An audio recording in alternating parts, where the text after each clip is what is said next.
Good evening, ladies and gentlemen. I am Michael Matt, and this is the Remnant Underground. So I want to get to this Father James Altman story, which a lot of people are talking about.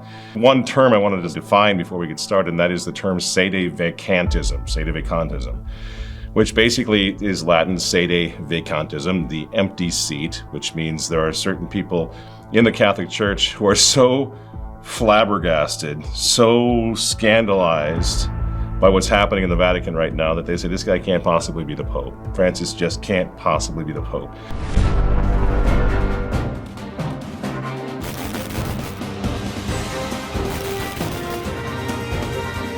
First, I want to talk about a couple of housekeeping notes that are more or less connected as well.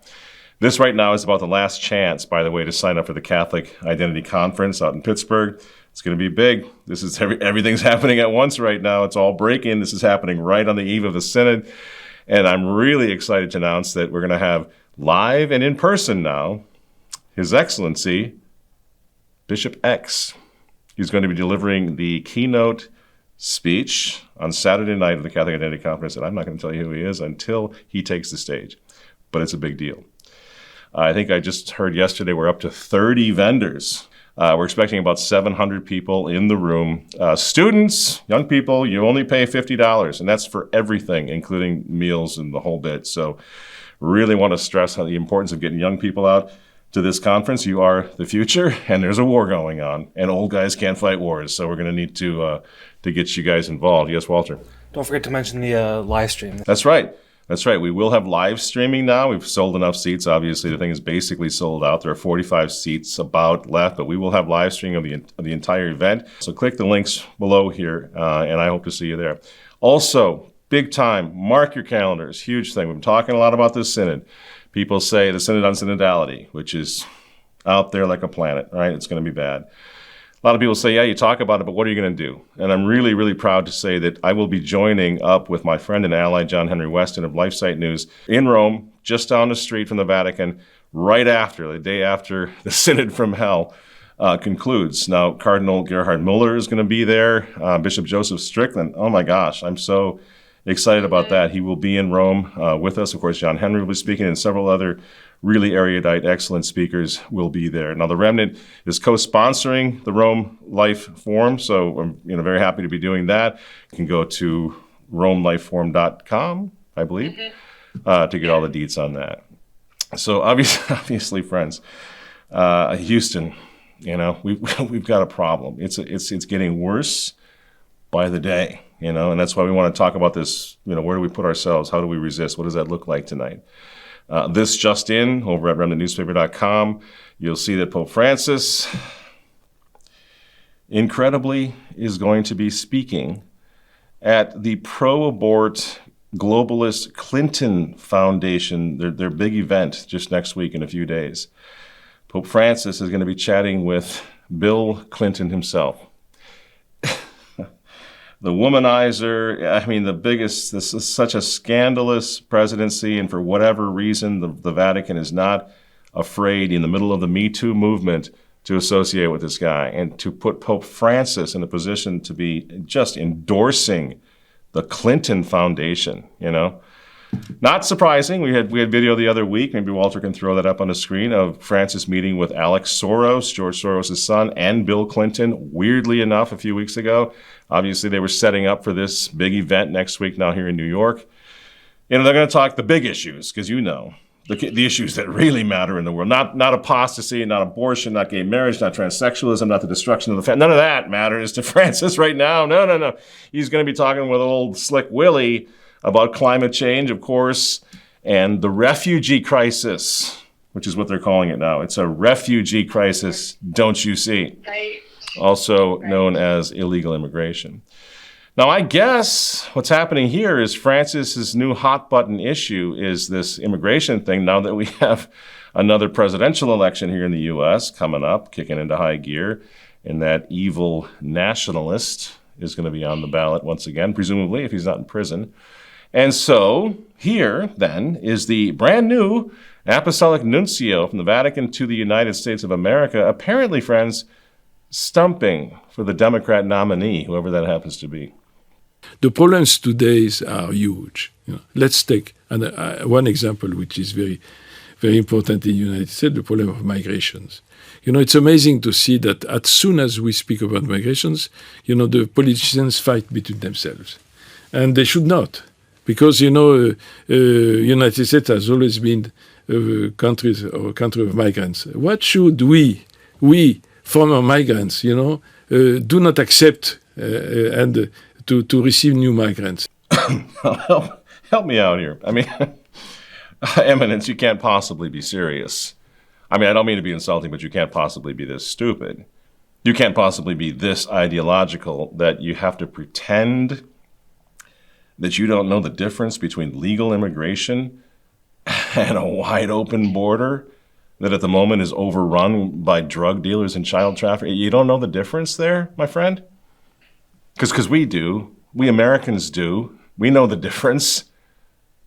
I personally am the grandson of immigrants, Eminence. But my grandparents, they came here legally. You see the difference? Legally, Your Eminence. My grandparents took an oath to the Constitution of the United States of America. They learned the language. They became citizens. And I'm sorry, Eminence, but if you don't know the difference, maybe just stay home. You know what? Our country does not need another woke ideologue pretending to be Catholic. And meanwhile, the Holy Father continues to become the golden boy of globalists everywhere. Because guess what? He's back. Again, I don't think that there is a necessary clash between religion and science in this field. Religion can be very helpful. If you think, for example, about the climate crisis, so we have seen the current Pope making some very helpful statements and trying to enact a good policy, giving motivation to people to prevent the further deterioration. So it's no wonder then that Pope Francis is working on part 2 of Laudato Si.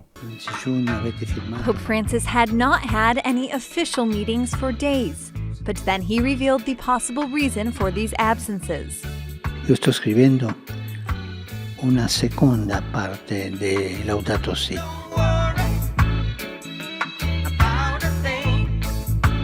So, as I said, Houston, we've got a problem. I mean, obviously, this is a serious problem that affects the entire world. So I get it. It couldn't be much worse right now. So when a Father James Altman decides to post a video called Bergoglio is not the Pope, I understand. I understand the frustration, When I first got started in this movement a long time ago, about 30 years ago, I was tempted to do the same thing. You're so frustrated. We came off the Assisi thing, when I was pretty young. And you see what's going on. Like, wow, I guess this just isn't the Pope. It's a temptation to kind of fly off and let that go. You're going to feel so good, Mahatma Gandhi told that if all men and women, whatever the differences between them, cling to the truth with respect for the unique dignity of every human being, a new world order, a civilization of love can be achieved. Well, the trouble is, friends, we have people who showed us how this is done a long time ago, people who are really powerful traditional Catholics, people who are, in my opinion, are going to be recorded by history as the saints of the era. I'm just old enough to remember Archbishop Marcel Lefebvre, for example. As I've told you before, I actually received the sacrament of confirmation from Archbishop Lefebvre. He was my father's friend. These discussions were going, back then already. This is nothing new. I remember when, like, the Omlers, the Gibsons, they were all together in the early 70s. My father was talking to those guys, Mel Gibson's father, trying to convince the traditionalists to go to Australia. That's why Mel Gibson ended up in Australia, for example, where it might be safer. We maybe could set up some sort of a Catholic, commune or whatever it was. My father never went for it, but this is how far back it goes. Over the years, I've spoken to Mel Gibson's father lots of times, Hutton Gibson, before he passed away recently, not too long ago. Absolute saint of a contest, no slouch. He's a smart guy, delightful fellow. But this, he was pushing for the sedevacantist thing a long, long time ago. It goes back a long time. But at the very beginning of all this, at least as early as the early 1970s, you had the example of Archbishop Lefebvre, the Remnant's lead columnist for 30 years. My beloved friend and mentor, Michael Davies, he wrote the Apologia pro Marcel Lefebvre. So we do have, in other words, we have source material, we have precedent to look to try to guide us through this, and we have to make good on it, friends. Especially for those who've been in it a long time, they can share wisdom with us, and we got to listen to it. Got to listen to that wisdom. Don't be reactionary. Not right now. It's dangerous because we're all frustrated with what's going on. We'd all like to tell Francis exactly where to go. In fact, we pretty much do that every Sunday night here in the Underground. So I get it. But it has to be within the parameters of what's considered the Catholic attitude towards the crisis. And I remember the whole saga of Archbishop Lefebvre. My friends, nobody suffered more at the hands of the Vatican than that faithful Archbishop Lefebvre, who stood against the whole world by himself with his friend Castromayor, right? Je ne suis qu'un évêque de l'Église catholique qui continue à transmettre la doctrine, constatant cette volonté ferme des autorités romaines actuelles de réduire à néant la tradition et de ramener tout le monde dans cet esprit de Vatican II et cet esprit d'Assise, nous avons préféré nous retirer. C'est pourquoi j'ai envoyé une lettre au pape en lui disant très clairement, nous ne pouvons pas, malgré tout le désir que nous avons d'être en pleine union avec vous. Yet he never denied the Pope's primacy, friends. And before we take another breath, I want you to think about that. Why didn't he? Why didn't he take that step? Because that gets right to the nub of this controversy that we're talking about tonight. In fact, Archbishop Lefebvre's Society of St. Pius X, people don't know this when they say the societies in schism and all that. The Society of St. Pius X priests, I think they're up to about, 700 priests. For 30 years, every single day, at every single Mass, Archbishop Lefebvre's priests have been praying for the very Pope who had excommunicated their founder. Now, why did they do that? Don't you think they have, all people on earth, have the right to say, he's not the Pope. We're done with him. We're going to go start our own thing. But you can't do that. So they stay and they pray for the Pope at every Mass. They pray for the bishop at every single Mass. That's a funny kind of schism, isn't it? And it all started with Archbishop Lefebvre and how he handled this diabolical crisis. Nobody's underestimating the diabolical nature of this crisis that we're in.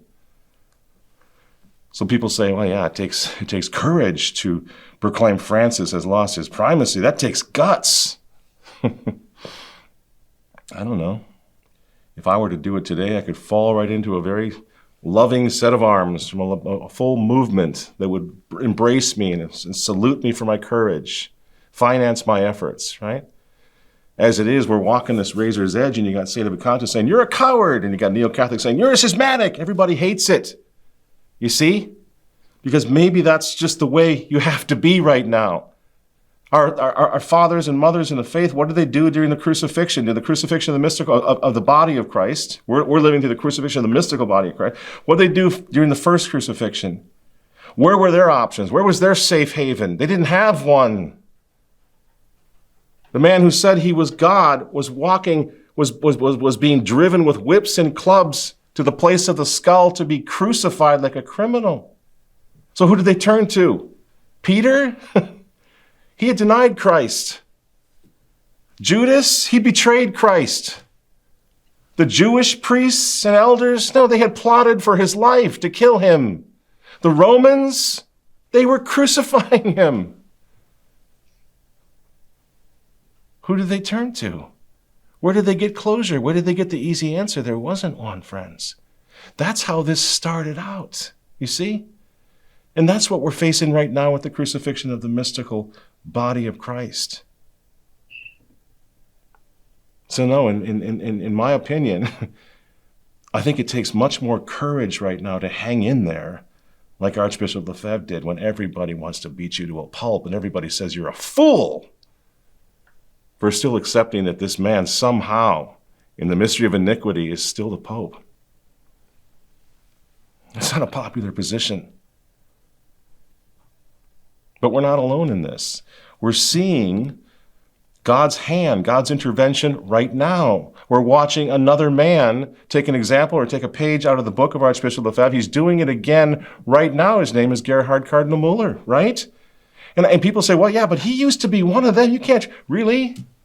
I wonder how many of us would have the courage that this man is demonstrating right now every single day to take part now in this ungodly synod on synodality next month. He's been invited by the Pope to take part in it because he wants to keep him close. He wants to keep him under control, presumably. Cardinal Muller called the Pope's synod, as we've said down here dozens of times, he called it a hostile takeover of the Catholic Church. Now he's going to land in Rome, and he's going to take his car right into the Vatican, having told the whole world that this synod is stacking up to be a hostile takeover of the Catholic Church. Do you have that kind of guts? And then he comes out just this week, Muller, and he warns the world against, quote, false prophets who present themselves as progressives and who have announced that they will turn the Catholic Church into an aid organization for 2030 agenda. That's Cardinal Muller. He did it this week in an interview with Info Vatican. It's on our website right now if you want to check it out. He continues, God's universal will to save is the future program of his church, not the Great Reset. End quote. But he might as well have added, you got that, Francis? He's resisting Francis to his face, dear friends. He writes, even Paul once openly opposed Peter's behavior without, of course, questioning his Christ-established primacy. Do you see what that is? That's we resist you to the face. Do you know what that means? For the first time in my life, 30 years we've been at this. My father was at it 50 years before me, right? For the first time, we have a prince of the church. I don't care what he might have done wrong previously. He's waking up, which is what we're praying for. He is standing with the resistance. He's standing with us. He's standing with the children of light right now because his eyes have opened up, obviously. He will be at the Catholic Identity Conference next month. Do you know what that is? That's slumming with the little rubes. As far as the Vatican people, the Vaticanistas are concerned. He's going to be at the CIC. So shouldn't we be strategizing on how we're going to go about standing with him? Remember, this is the guy who went on international TV and said this. The basis of the church is the word of God, is a revelation, and not our strange reflections about this and these things. This is a system of self-revelation, and is the occupation of the Catholic Church is a hostile takeover. If they will succeed, but that will be the end of the Catholic Church, and we must resist. Now, we played that clip so many times because you know what? For about 3 decades, that's what we've been praying for. Somebody who would finally wake up and say, you know what? The emperor's naked. In this case, it's the Pope. And you know what? That takes courage. He is a cardinal. He was Pope Benedict's, the head, his top theologian. He's not some guy running his mouth in front of a camera like I am. He's a prince of the church. Do you realize how much courage that takes? And for the purposes of my discussion tonight, because I'm not a theologian, but I like to think of myself as a fairly able strategist, right? I'm a fighter. That's effective strategy, what we're seeing. We're seeing the most effective strategy maybe that we've ever seen since the days of Archbishop Marcel Lefebvre. Cardinal Muller went out there and put millions of people worldwide on notice.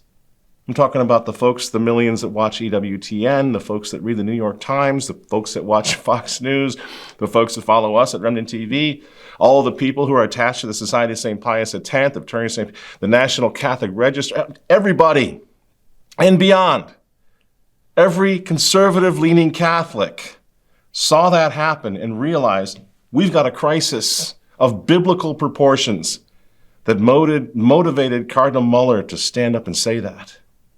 And for the most part, we're standing behind him right now. We have been, all of us.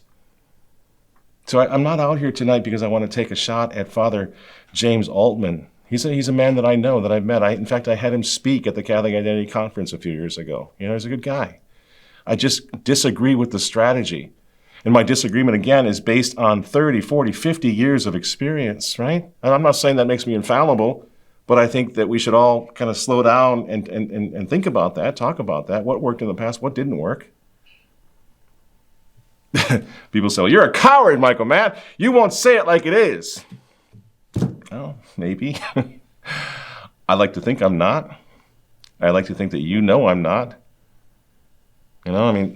2007, I was personally placed on the Southern Poverty Law Center's hate map as a leader of a hate group. Did you know that?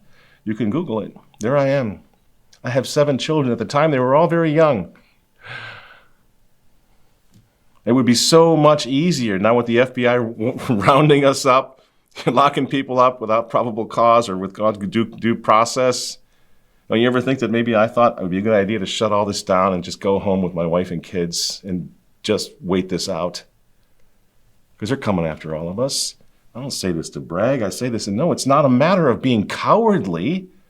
In fact, it might be a sort of a refreshing, closing, beautiful thing to just say, you know what? Francis ain't the Pope. I don't have to worry about it anymore. That sounds kind of attractive. But it's not the answer. Theologically or strategically. Strategically. Let's talk about that for just a few minutes, because here's the thing, friends. What is Francis first and foremost? I think most people would agree he's a bully in a big, big, big bully pulpit, right? We all know that. That's what he is. So how do we deal with a bully? You got to hit him where he's weakest, right? You have to oppose him where he's weakest. Now remember one thing. This man has gotten rid of everything. He got out of the papal apartments. He got rid of the red shoes. He got rid of everything. Moved into a hotel, trying to show us he had a black briefcase, the whole bit. Trying to show us again and again that he's a man of the people, right? The one thing he never nixed, though, is what? His white robe.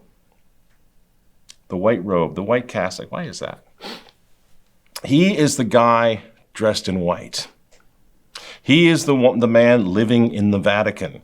The entire world recognizes him as Pope. And guess what? Francis doesn't give a damn if we say he's not the Pope. In fact, that's what he wants us to do. So if we hit him there, you're not the Pope, you're not the Pope. Well, we're hitting him right where he's strongest. Right where he's strongest in the eyes of the whole world. That's where he's strongest. You can't contest that because the whole world. That's your jury. They're all looking at the guy dressed in white living in the Vatican like, well, of course he's the Pope. These traditional Catholics are a bunch of nutters. And that's what he's counting on. You see? He's trolling us, friends, because he wants us out of his way. Now think about this. I've got friends who are sedevacantists. This is not a personal grudge match with them. There were guys, I don't know, one of them was John Salza, I think, that were writing books against the sedevacantists. They wanted me to get on board with all that. And I'm like, you know what? I want nothing to do with that because I don't blame the sedevacantists for the scandal that they feel in their hearts. I just disagree with them. You see? I'm similarly scandalized. I just disagree with the approach. And the reality is that Pope Francis, for all his, on the plane interviews and statements raving against traditional faithful Catholics, he never says one word about one group, and that's the sedevacantists. Again, for your Protestant friends, sedevacantists, those who say the seat is empty, we have no Pope. Francis seems completely unbothered by them. Why? Because he's not threatened by sedevacantism. You see? He's not threatened by those who say we don't have a pope, because he can look at the whole world and say, do you have a pope? And the whole world says, yes, you're the pope. So he never mentions them. Conversely, he's positively obsessed with us, isn't he? He is obsessed with us. Why? He's obsessed with diocesan priests who offer the Latin Mass. Diocesan priests. Why? He scolds us on a weekly basis, calling us rigid and pharisaical. Why? Seriously, why? Ask yourself why. Why is he fixated on us? Why isn't he fixated on those who say he's not the Pope? It's because he knows they're never going to get that off the ground. So he cancels our Mass. Why is that? Why is he trying to drive us out of our own churches? Don't you get it? It's because our opposition, friends, is growing stronger every day. You did that. I did that. We all did this together. What do you think?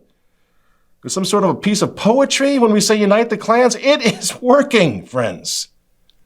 All over the world, it is working. We're staying in the church. We're resisting. We're not leaving. And Francis is literally freaking out over it now. We have cardinals, we have bishops, we have priests, we have 20,000 sharp pilgrims. We have Catholic media personalities such as EWTN's Raymond Arroyo and Robert Royal and, Father Murray and these guys, right? Yeah, we got those guys are all sounding like remnant columnists now suddenly, right? But we also have non-Catholic, pretty powerful media influencers who are also seeing straight through what Francis is doing. I find it interesting that the current pope is talking about evil. The last pope is talking about evil, but I think they're kind of pointing at each other a little bit. I don't think they're on the same side. I think they're both using evil, but I think they're not talking about the same evil. I'm not saying that we all agree on every point, but we agree on this. I've been on Steve Bannon's show a couple times. Steve Bannon put the President of the United States in the White House a few years ago. He's a powerful guy. He's on to Francis. Of course, we mentioned Cardinal Muller, Archbishop Vigano leading the charge, Bishop Schneider, the entire Society of St. Pius X, the entire Fraternity of St. Peter. These are thousands now of priests, tens and hundreds of thousands of faithful. The Institute of Christ the King, the Society of the Good Shepherd. How many more can I name? Lots more. Along with literally hundreds of diocesan priests and many bishops. Not enough, but they're coming along, aren't they?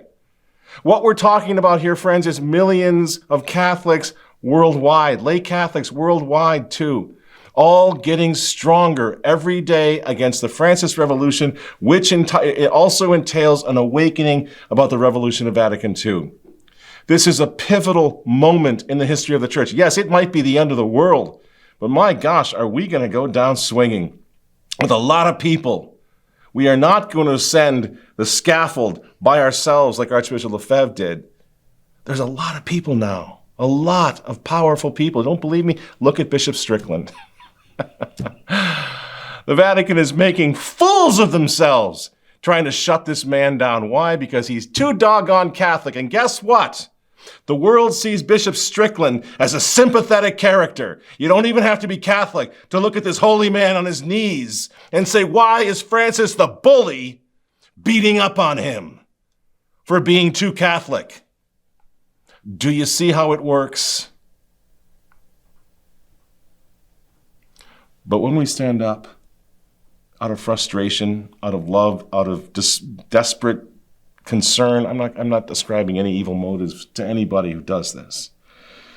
But when we succumb to I think the temptation to stand up and say Francis is not the Pope, we jeopardize that worldwide coalition of opposition, right? We divide it and we threaten to destroy it. We divide it right down the middle, and friends, for what? Does it change anything? I use the analogy like we're on a battlefield. The enemy is advancing. They're vastly outnumbering us. They have better, more powerful weapons. They're right in our faces. And I look at you and I say, well, hang on a second, though. the general that's leading these bad guys, he's not a real general. He's a fraud. What difference does it make? They're going to kill us. History and a future pope will tell us what the general is, what Francis is at some point. But our job now is to simply keep the faith of our fathers and resist anyone, even the Pope, who tries to destroy it, exactly as St. Robert Bellarmine told us to do, and so many other great theologians. And we say, he's not the Pope. What do we do now? We're doing it right now. I had to do a show over this. Because as soon as we say this, we begin fighting with each other. As soon as one of us starts in on this, this is the way it's been for years and years and years in my experience. Somebody says, I can't take it anymore. He's not the Pope. Then what happens? Instead of focusing laser sharp on the problem, which is in the Vatican, we start focusing on each other, citing each other in, right? Taking each other out, rather than formally resisting the Pope. And that's where Francis wins. Because then you factor in the spiritual component of this discussion. And as I say, I'm not a theologian, but the theologians out there have an entirely different take on this, and one which we as faithful Catholics are obligated before God to prayerfully consider. Let me give you an example. We've all taken a tremendous amount of consolation from our friend, Bishop Athanasius Schneider, right? Standing with us again and again, speaking at our conferences, taking up the cause, leading us in many ways. Well, do you know where Bishop Schneider stands on Pope Francis? I do. In fact, he just sent me an email just this morning in which he broke it down for us. And here's what he says. He says, the Pope cannot commit heresy when he speaks ex cathedra. This is a dogma of faith. In his teaching outside of ex cathedra, he can commit heresy. And since the Pope is not identical to the entire Church, the Church is stronger than a singular erring Pope. In such a case, we must respectfully correct him, resist him as a bad father of a family. We know the truth, and we must proclaim it, repairing the errors of the Pope. And since such a case is humanly irresolvable, we must implore with supernatural faith a divine intervention, since that singular Pope is not eternal but temporal, and the Church is not in our hands, but in the almighty hands of God. We must have enough supernatural faith, trust, humility, and the spirit of the cross to endure such an extraordinary trial in such relatively short situations in comparisons to 2,000 years of church history. We must not yield to a too human reaction, but keep sobriety and true supernatural view in mind. That comes from a man who I think most people who know him personally consider him a holy man, a man who is motivated by the things of God, a prayerful man, a man who is trying to help us, trying to help the Church, trying to serve the Church, trying to serve the Pope by resisting him. You may disagree with Bishop Schneider, but that's the same argument that Archbishop Lefebvre used 30 years ago, friends. I know, I was there. You can read it today. That is an argument by a respected theologian who again and again has demonstrated his courage by standing with us and against the agenda of Pope Francis. We can say to those spiritually blinded or arrogant churchmen of our day, high-ranking churchmen, who disdain the treasure of the traditional rite of the Mass and who persecute Catholics who are attached to it, we can say to them these words: you will not succeed in overcoming and extinguishing the traditional rite of the Mass. No. Now I have a question for you. Do we really want to alienate Bishop Schneider? Imagine moving ahead for the next year, 2, 3, 4, 5 years without the likes of Bishop Schneider, giving us that constant consolation that God has not abandoned his church, that he will stand for truth, even against the Pope. Do we want to alienate him? Do we want to alienate the entire Society of St. Pius X, which has steadfastly refused to embrace the sedevacantist thesis for the same reason I just broke down from Bishop Schneider's letter to me this morning? Do we want to alienate the Fraternity of St. Peter, which right now is recruiting tens of thousands of people from the Novus Ordo into the embrace of Mother Church and traditional Latin Mass? My children are over there in the catechism classes with these nuns and these priests in the fraternity. They're saving lives, they're saving souls, they're saving families. Do we really want to alienate them too? Do we want to alienate Cardinal Muller, Bishop Strickland, just so that we can go out and say something that feels so good? I get it. Feels so good in the moment to say it, but that the theologians tell us we have no authority to proclaim. And once we proclaim it, then what? Where do we go? The reality has always been, and the theologians assure us of this, that God, history, and a future pope can be the only judge of a sitting pope. That's Francis. You can't do it. And this is not to be angry at those who are. This is how I see it. This is how many theologians see it. This is how Archbishop Lefebvre, we simply can't do it. And I get it. Oh, man, do I get it. I do not blame the sedevacantists for the scandal that we're all experiencing right now. It doesn't belong at the feet of the sedevacantists. It belongs at the feet of Francis, whom we must resist as loyal sons of the Church. We must resist as loyal sons of the Church who now have hierarchical representation resisting Francis as well.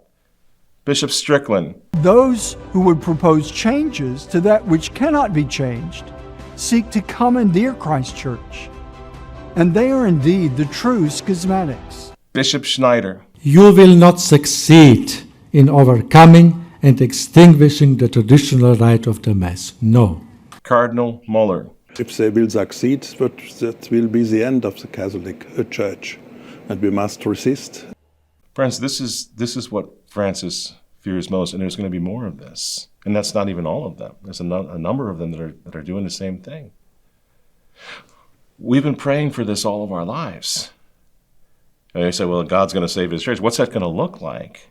Is that just going to be a big magical explosion from the sky? Or is he going to work through members of his church to save his church? I put to you that we're looking right now at the means by which God will restore his church. Men in the church waking up.